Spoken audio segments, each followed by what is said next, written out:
Itong babaeng ito, sino naman ito? Bagong kilala lang niya? Ano ba? Sabi niya po on call po. January po siya nakilala. January lang nakilala? Yes, Pinagpalit? Sa 8 years ninyo? Parang ano lang ma'am, tinapon lang kami sa gilid na, ay parang ayaw na namin, ayaw ko sa'yo, parang napanis na pagkain na iniwan lang sa gilid. Ginawa niya akong paikot-ikot, ginawa niya akong tanga. Pinagloloko niya ako. Humingi ako ng pasensya sa'yo dito kung ano yung nagawa ko sa iyo. Hindi makukuha ng pasensya yung sakit na ginawa mo sa amin ng anak mo. Grabe yung ginawa mo sa anak natin. Tapos pinagpalit mo ako sa hindi dapat. Ano mo nakita mo doon? Magaling? Kailan sinut itong prenup ninyo? Ano ma'am? December 14, 2025. Yes po. So, kailan ba siya talagang nag-propose sa'yo? Doon po mismo ma'am. Kasi po, talagang napag-usapan na namin. Ganito po, may prenup kami. Parang mutual ano na lang kasi may anak na rin naman po kami. Ah, may anak na kayo? Yes Ilan? po. Isa lang? Isa po. Ilan taon na? 4-year-old po. 4 years old. Yes So, po. kailan ba kayo nagkakilala nito ni Benny? 2018 po. 2018. Yes po. At nagkaroon kayo ng anak. Saan kayo nagkakilala?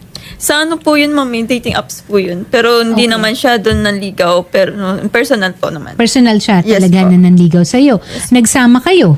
Yes, ma'am. 2019, nagsama kami ng pandemic. Kasi Okay. hindi ako malayo akong binangonan sa trabaho ko. Kaya doon muna ako pinastay sa bahay talaga nila. Okay. So, 4 years old ang bata, nanganak ka ng 2022. Yes po. Nagkasama kayo, nagkakilala 2018, nagkaligawan, nagka-pandemic, nagsama, Yes po. nagkaanak ng 2022.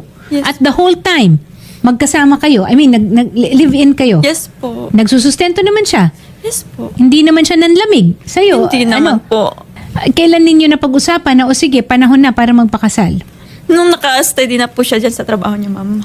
Kasi Coast Guard siya, Yes no? po. Coast Guard Special Service Center. Ano naman kaya ang naging dahilan? Bakit nagbago ang... Hindi ko po alam, ma'am.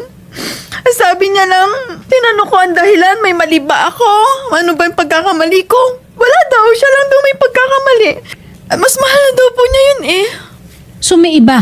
Yes po, nung nalaman ko lang nung May 7, sabi ko, bakit hindi talaga siya makontak, ma'am, ng tuwing gabi talaga, hindi siya nakokontak. Nung May 7 nito, 2 days bago kayo ikasal, 2 Yes days bago po. ang birthday mo. Opo. Hindi na siya makontak. Saan muna dapat ang kasal? Saan ba dapat? sa simbahan po, Oo, anong simbahan?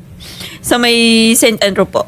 Sa St. Andrew San dito? Andres. Sa San Andres po, San ma'am, Andres. sa Romblon. Nakahanda na ang trahe de boda mo. Yes po. Nakahanda na lahat. Nakapag-down payment na tayo sa